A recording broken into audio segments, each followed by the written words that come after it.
मित्र हो, आज जरा एक वेगळा विषय घेऊन मी तुमच्या समोर येत आहे.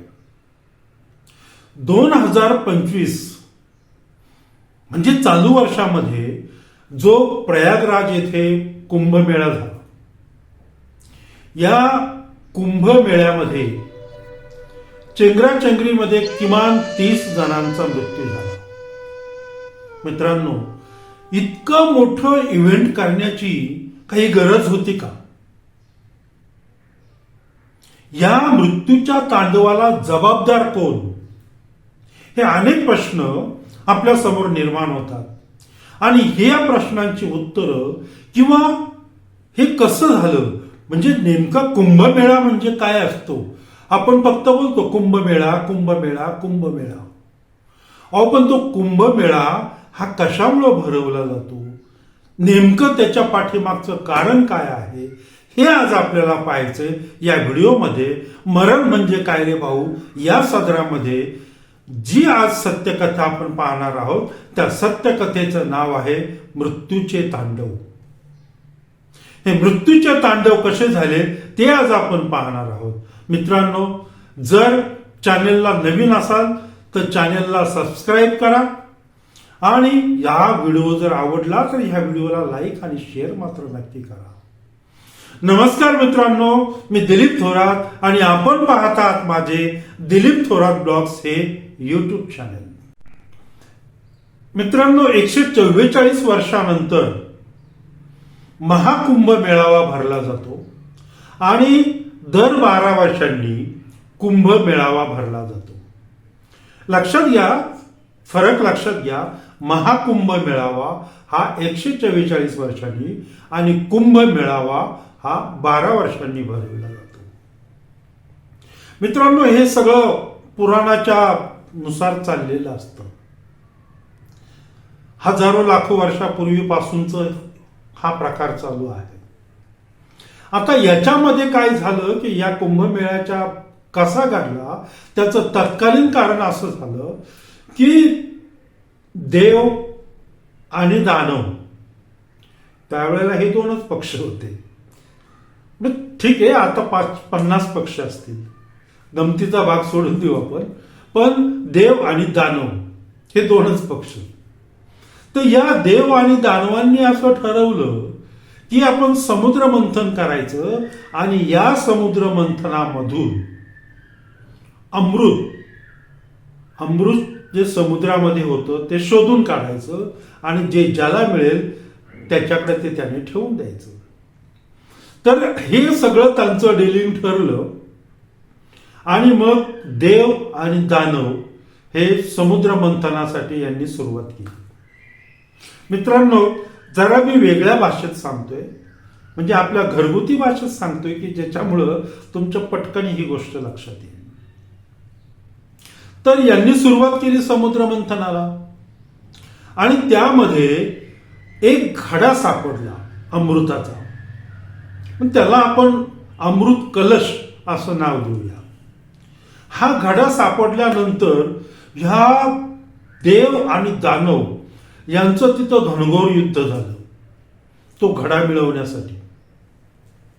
आता झालं काय मित्रांनो की देवांचा देव इंद्रदेव यांचा मुलगा, त्याच्या हातामध्ये हा अमृत कलश लागला आणि तो अमृत कलश घेऊन हा पळत सुटला. कारण देवांच्या पार्टीमध्ये हा अमृत कलश भेटला, त्यामुळे तो घेऊन पळत सुटला दानवांच्या हातात लागू नये म्हणून.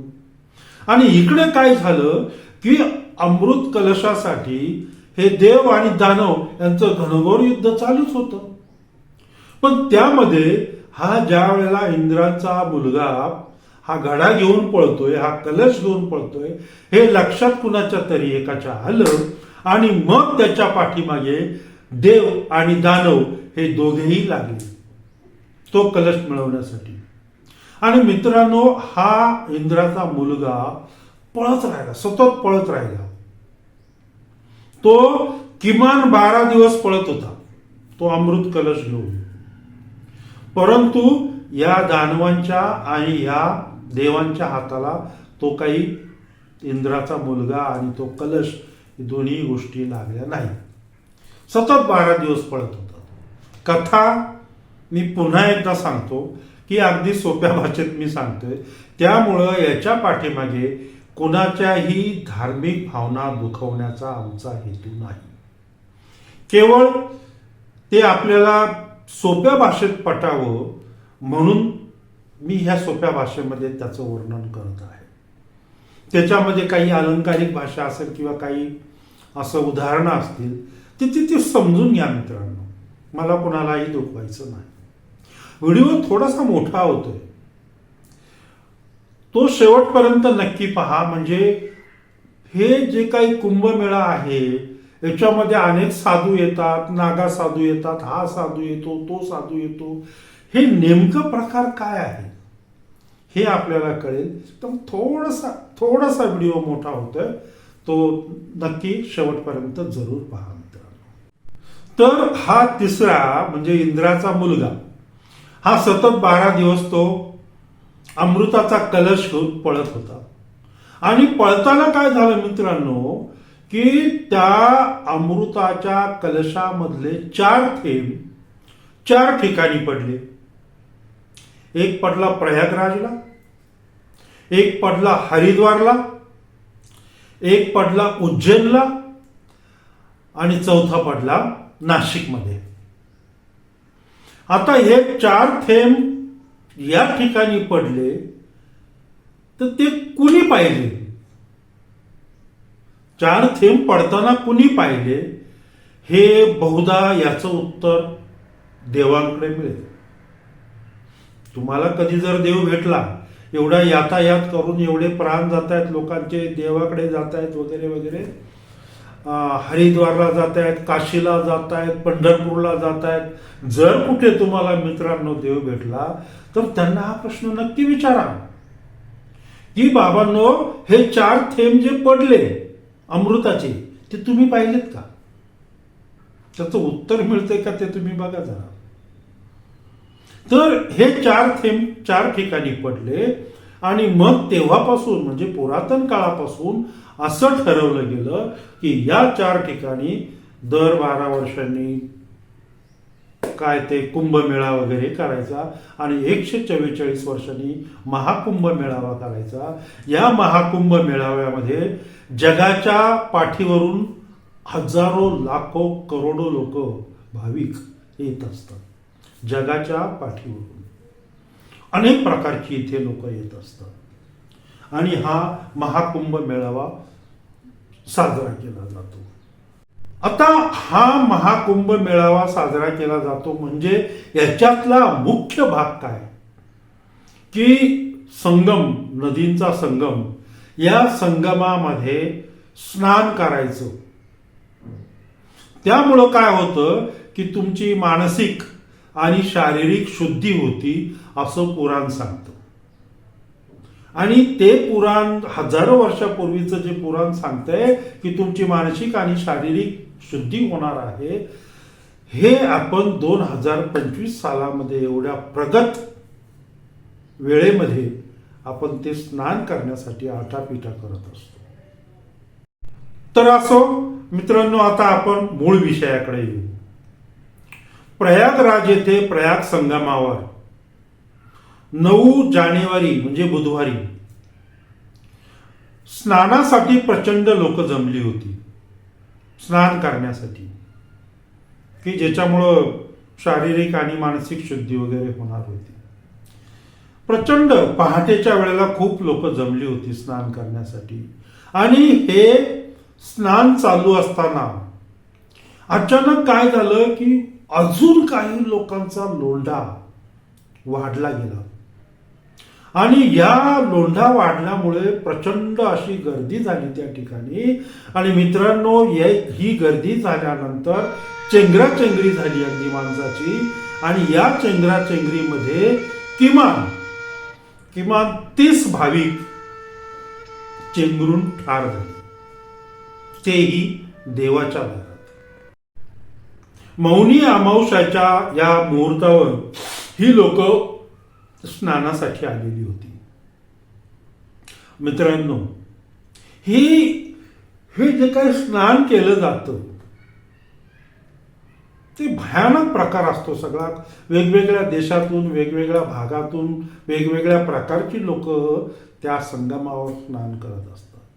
मित्रांनो, हे सगळं घडताना देवाच्या दारात माणसाने माणूस पाहिला नाही.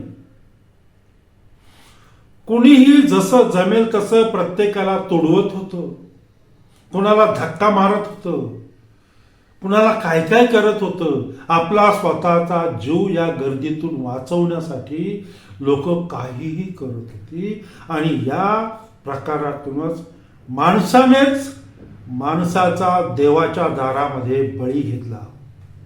मृत्यूचं एक क्रूर थैमान उभं केलं माणसानेच माणसाचं, तेही देवाच्या दारात. अहो, माझं म्हणणं आहे की हा देव का नाही आला, की ज्या देवासाठी तुम्ही इतके जगाच्या पाठीवरून इकडे येता, तो देव का नाही धावून आला तुमच्यासाठी? त्याचं उत्तर आपल्याला पुढे भेटायचंय. आपण पाहणार आहोत त्याचं उत्तर. ह्या देवासाठी तुम्ही तिथे जाताय आणि तो देव तुमचे बळी घेतोय, तरी तुम्ही वेड्यासारखे त्या देवाच्या पाठीमागे धावता. याचं आश्चर्य वाटतं मित्रांनो, देवाच्या नादापायी माणूसच माणसाचा मारेकरी ठरलाय असं म्हटलं तर वावगं ठरणार नाही. मित्रांनो, 9 जानेवारीला मी एक याच चॅनेलवर व्हिडिओ टाकलेला आहे, विठ्ठलाच्या दारात. तोही थोडासा असाच आहे. तो बघा, तो नक्की बघा. त्याच्यामध्ये मी काही भाष्य केलेलं आहे, त्याच्यातला सारांश मी आता तुम्हाला सांगतो. मुख्यतः त्या व्हिडिओमध्ये मी असं म्हटलं होतं की देवाच्या दारात, देवाच्या ठिकाणी जिथे मंदिरं आहेत, जिथे देवांची संस्थानं आहेत, अशा ठिकाणी चक्क व्यापार चालतो मित्रांनो. 5 रुपयाची वस्तू 50 रुपयाला विकली जाते आणि आपले मूर्ख भाविक ते घेतात सुद्धा. करोडो रुपयाची उलाढाल या देवाच्या दारामध्ये होते. साईबाबांचं उदाहरण घ्या, अक्कलकोटचं उदाहरण घ्या, करोडो रुपयांची उलाढाल होते. अहो, हे करोडो रुपये जर गोरगरिबांमध्ये वाटले तर त्यांचं पुण्य तुम्हाला लागेल. आता हे मृत्यूचे तांडव घडण्यापाठीमागे सरकार कारणीभूत आहे, प्रशासन कारणीभूत आहे असं म्हटलं जातं. आणि हे सत्य आहे, हे नाकारून चालत नाही. पण याच बरोबर या सरकार आणि प्रशासनाबरोबर हे जे काही भाविक येतात वेड्यासारखे, हे भाविकही तितकेच जबाबदार आहे असं माझं मत आहे. तुम्हाला काय वाटतं मित्रांनो? काही लोक बोलली की या मृत्यूच्या थैमानामुळे या कुंभमेळ्याला गालबोट लागले. तर तुम्हाला असं वाटत नाही की एवढी क्रूर जी काही तिथे हत्या म्हणूया आपण झाली, किंवा 30 लोकांचा, 30 भाविकांचा जे मृत्यूचं तांडव झालं, ह्या तांडवाला गालबोट हा शब्द कुठेतरी तोकडा पडतोय असं वाटत नाही का?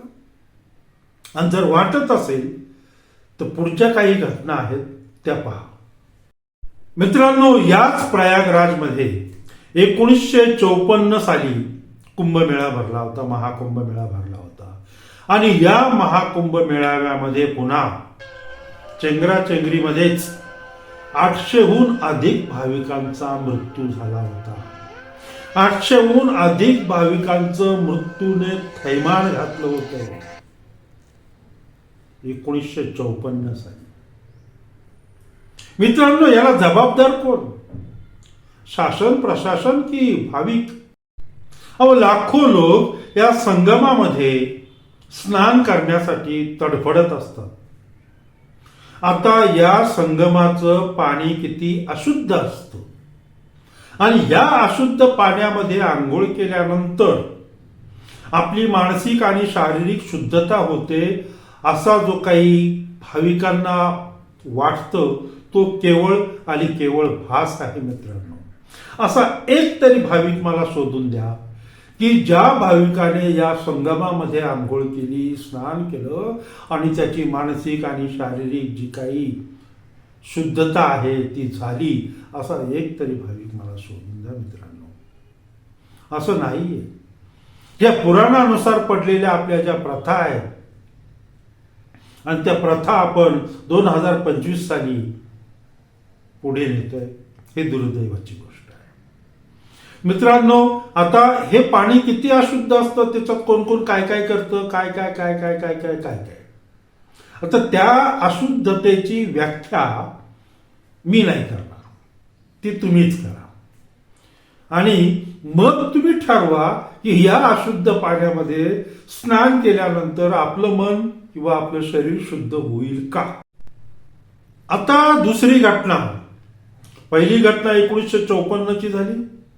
आता दुसरी घटना 1986 साली उत्तर प्रदेशचे तत्कालीन मुख्यमंत्री वीर बहादूर सिंग यांना हौस आली की चला कुंभमेळ्यामध्ये जाऊया.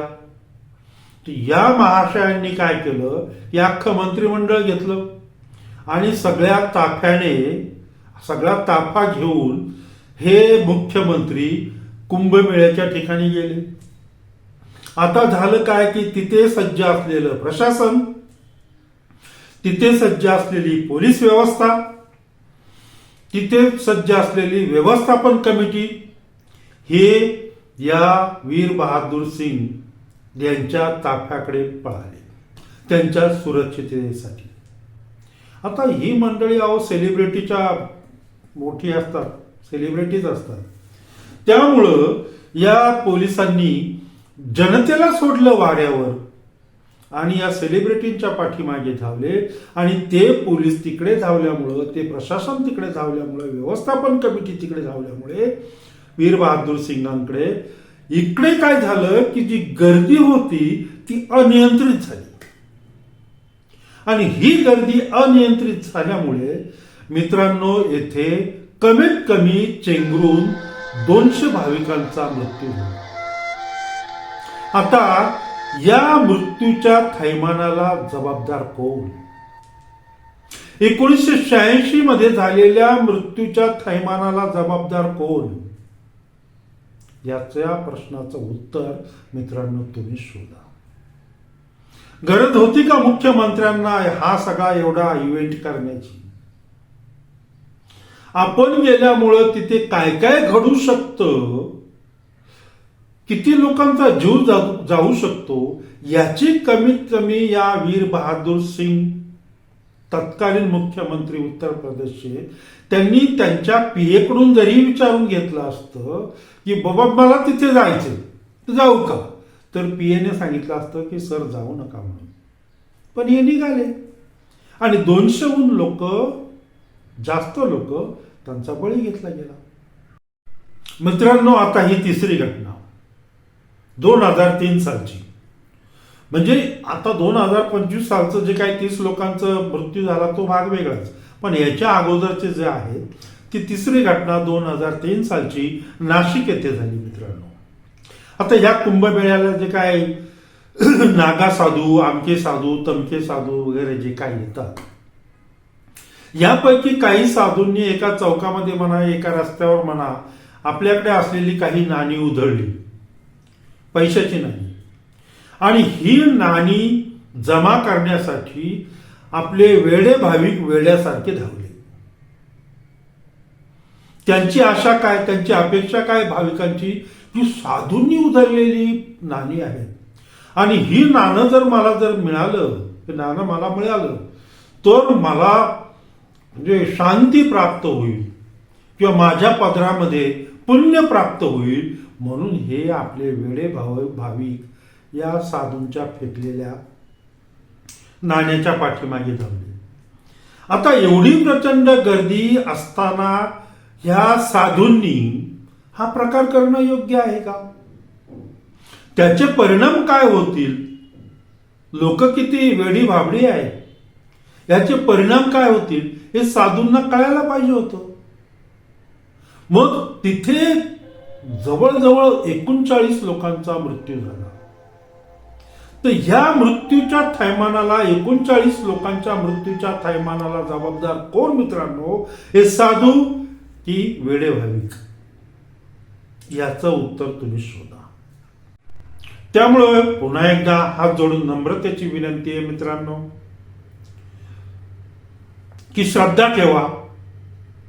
मनामध्ये तुमच्या जर श्रद्धा असेल तर या अशा ठिकाणी, कुठेही गर्दीच्या ठिकाणी तुम्हाला जाण्याची गरज नाही. म्हातारे कोतारे, कोण कोण कसे कसे आजारी लोक अनेक त्या ठिकाणी जातात. अहो, कोरोनाच्या काळामध्ये अनेक तिथी आल्या, अनेक देवांचे सण आले. त्यावेळेला मात्र शासनाने पंढरपूरचं मंदिर देखील बंद ठेवलं होतं. काय पंढरपूरचा विठोबा रागवला का तुमच्यावर? थोडस समजून राहा मित्रांनो. उगाच गर्दी करू नका. श्रद्धा असेल तर देव तुम्हाला तुमच्या मनामध्ये भेटेल. श्रद्धा असेल तर देव तुम्हाला तुमच्या घरामध्ये भेटेल. श्रद्धा असेल तर देव तुम्हाला तुमच्या दारामध्ये भेटेल. पण श्रद्धा ठेवा. त्यासाठी असं इकडं तिकडं वेड्यासारखं जाण्याची गर्दीमध्ये काहीही गरज नाही मित्रांनो.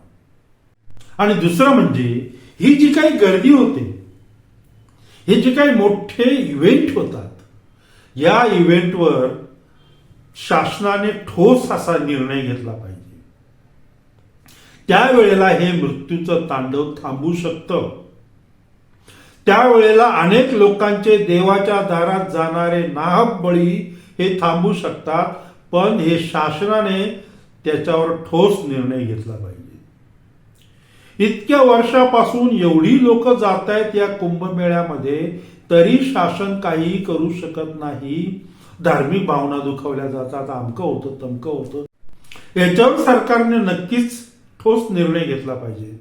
मित्रांनो, ज्या वेळेला कोरोनाच्या काळामध्ये आपल्या जीवावर बेतलं, आपल्या कुटुंबावर बेतलं, आपल्या मित्रांवर बेतलं, पोराबाळांवर बेतलं, त्यावेळेला हा पंढरपूरचा विठोबा बंद करून ठेवला, शिर्डीचा साईबाबा बंद करून ठेवला. त्यावेळेला आपल्या धार्मिक भावना दुखावल्या नाही का हो? जपा, स्वतःला जपा. असं काही नाहीये. श्रद्धा ठेवा मित्रांनो, श्रद्धा. मित्रांनो, श्रद्धा ठेवा. मित्रांनो, तपस्या करा, मेडिटेशन करा.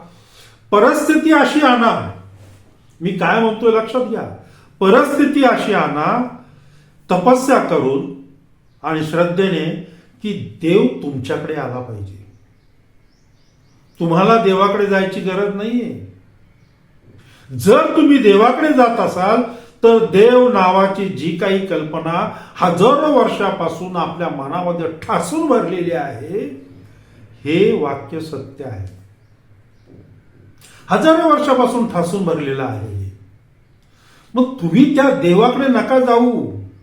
तुम्ही बनवलेलं आहे ते सगळं, जे काही देवाच्या मूर्त्या वगैरे, हे सगळं तुम्ही बनवलेलं आहे. जर तुम्ही श्रद्धा ठेवली, भावना केली, तपस्या केली, तर तो देव तुमच्याकडे आला पाहिजे, की हा माझा भाविक आहे म्हणून. तुम्हाला कुठे कुणाच्याही दारात जायची गरज नाही. या देवांची मंदिरं तुम्ही बनवलेली आहेत. देवांची मंदिरं ऐतिहासिक काळामध्ये त्या लोकांनी त्यांच्या सोयीसाठी बनवलेली आहेत, की आपलं सैन्य एका ठिकाणी जर ते आहे तर ते सैन्य कुठे वेड्यावाकड्या रस्त्याने जाऊ नये, देवाला नमस्कार घालावा दररोज. म्हणून छत्रपती संभाजी महाराजांनी, छत्रपती शिवाजी महाराजांनी, सयाजीराव गायकवाडांनी अनेक ठिकाणी अशी मंदिरं तयार केली, की ज्यामुळं आपल्या सैन्य व्यवस्थित राहील या हेतूने. हे आपण बनवलेलं आहे मित्रांनो. देव ही कल्पना ही आपणच बनवलेली आहे. त्यामुळं तपस्या करा. आणि जर या जगामध्ये देव नावाची जी ही कल्पना जर जिवंत असेल, तर तुम्ही तुमच्या तपस्येवर तुमच्यात एवढी ताकद पाहिजे की तो देव तुमच्याकडे आला पाहिजे. मित्रांनो, पुन्हा एकदा मी स्पष्ट करतो की कुणाच्याही धार्मिक भावना दुखावण्याचा आमचा हेतू नाही. आता इथेच थांबतो. स्वतःची काळजी घ्या, कुटुंबाची काळजी घ्या आणि शक्य झालं तर अशा गर्दीच्या ठिकाणी जाणं टाळणार. कारण त्यामुळं काय होतं मंडळी, की कुणाकुणाला काय काय डिसीज असतात, काय काय रोग असतात, त्याचा फैलाव होतो, रोगराई फैलावते आणि प्रचंड महागाई, तुमचा पैसा खर्च होतो. त्यामुळं अशा गर्दीच्या ठिकाणी जाणं 100% टाळा मित्रांनो. मी परत येतोय लवकरच. तोपर्यंत एक नवीन सत्य घटना घेऊन. तोपर्यंत मित्रांनो, नमस्कार.